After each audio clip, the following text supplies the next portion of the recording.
you join me here at Castell Court, or Red Castle if you're simplistic, whatever.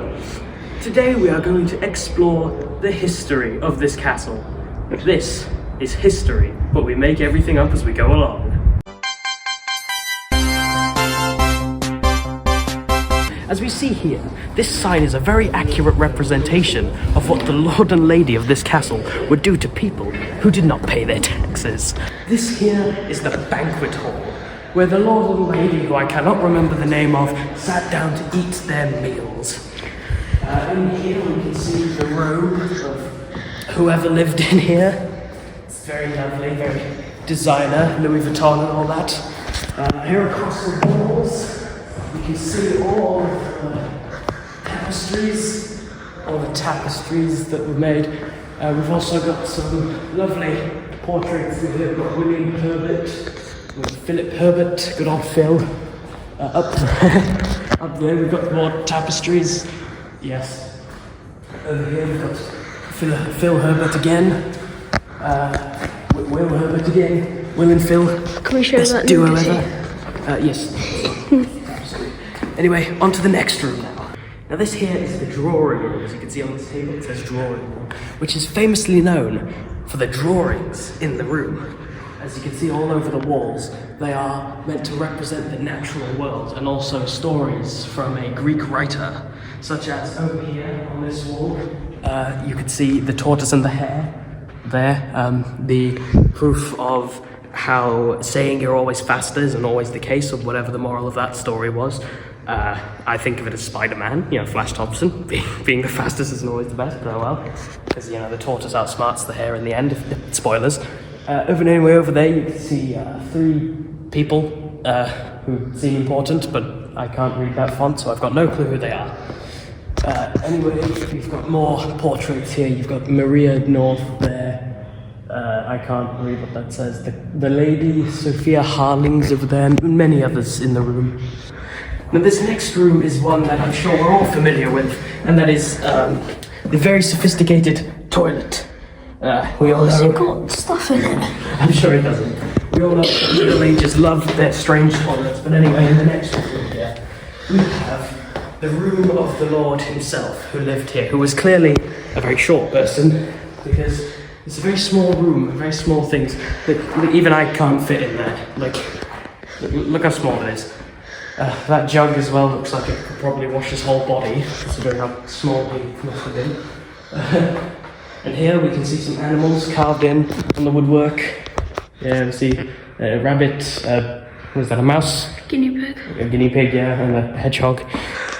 Because ancient places, they love their animals. But yeah, anyway, the next room is the lady's bedroom, which is far better. So now here we are in the lady's bedroom, where as we can see she's got her own bench for starters. It's immediately miles better. And we can also see over here she's gothic, due to this lovely outfit. This is a scale size model. Her head was very small. And yes, as we can see, she's got a much nicer bed than the king, although it is very lumpy. I don't know if I'd want to sit there. You can see there, the working tap. You could probably open that and open that. Also, the chairs are a bit funky. What do I want to say about that? Here we have the winch room, as you can see on this lovely, whatever this is called, is a sign. I'll just call it a sign. It's a Minecraft sign put on, right onto the door. I used to have one of those. Anyway, going to sidetrack. Here they would use this little crank here, which unfortunately I can't touch, otherwise I'll be thrown out, and we all know how that goes. They would use it to raise the drawbridge, and also this gate over here, the main gate of the castle, as you can see very clearly. But also this, it's a murder hole. If you've never heard of one of those before, they just drop you down there and you die. It seems pretty self-explanatory. I'd probably get thrown down there in that day and age. This is a very common room for someone to be in during an invasion, because if someone wasn't in here, they'd just come in from the front door, wouldn't they? They probably poured boiling oil down this hole, now that I think about it. If you recall that one sketch in Horrible Histories, which we did a Welsh version of, go watch that video. It's the first video ever on my channel. So, yeah, go watch that video, it's quite funny. And here you've got another door, which just leads back to the entrance. And yeah, we can just leave. Let's just leave by and go in the next room. Now this is the most historical room of all, the oldest room in the entire thing. As we can see, in the Middle Ages, they thrived on their modern toilets, and we could see that they also had toilet paper. Okay, let's leave. Get out. Here we can see a room. I don't know what room we're in.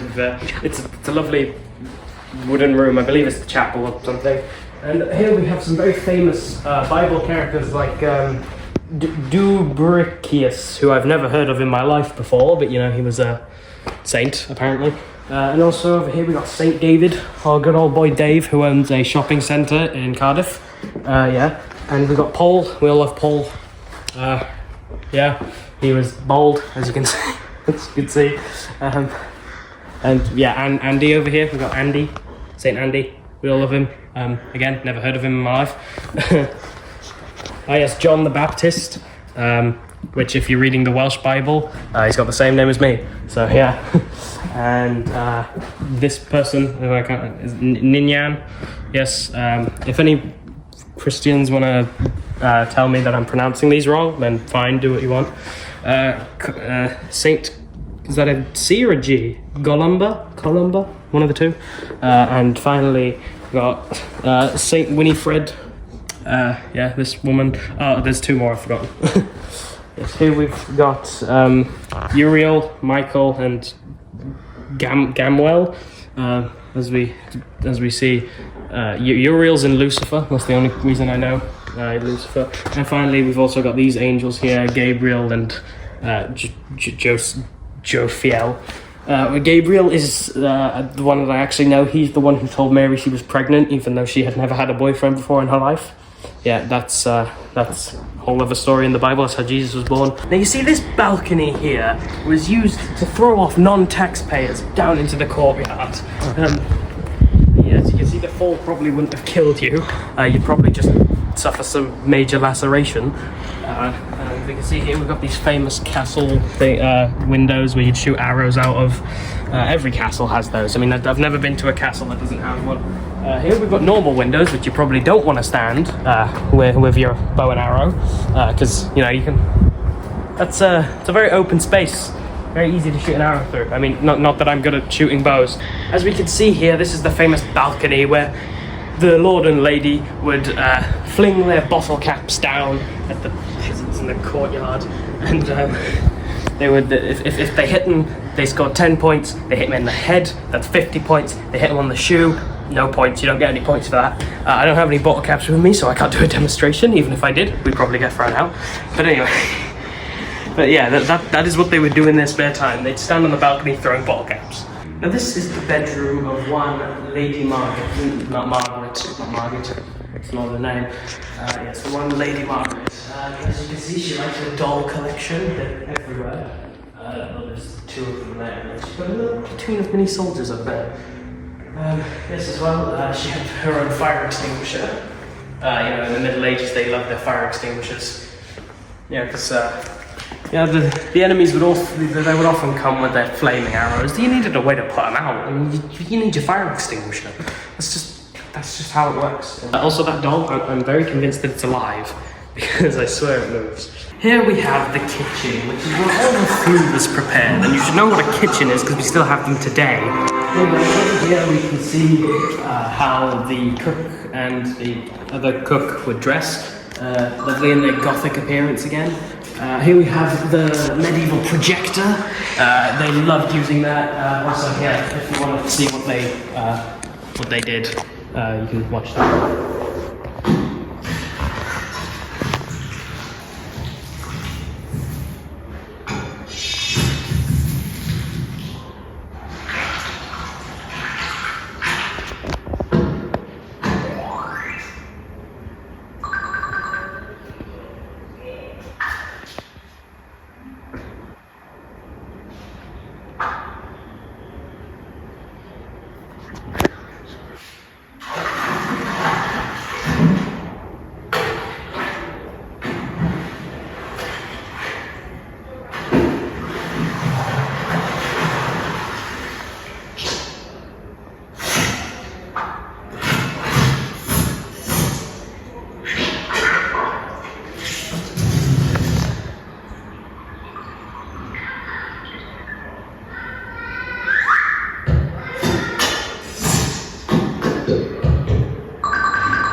And all of that great stuff that you've just witnessed was played with the beautiful medieval projector which they used for their game nights and movie nights, because they all loved those.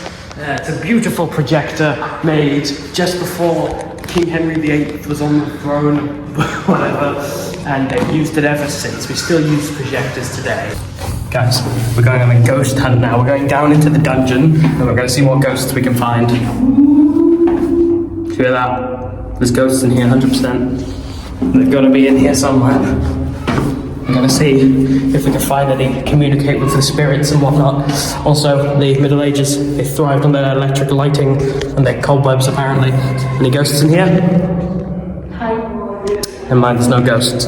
Here we have the wine cellar. You know, obviously in the Middle Ages, they loved wine. Because, you know, they'd serve wine and bread and stuff. It's about the only drinks you could get. So here are the famous barrels. Now in the Middle Ages, to the people in the dungeon, they would throw down an empty barrel and say, "Alright boys, a little treat for being good." And really, they just chucked down an empty barrel just to make the prisoners that little bit more depressed, because they needed it, didn't they? They need to be depressed. They're prisoners. They're not going to live the high life.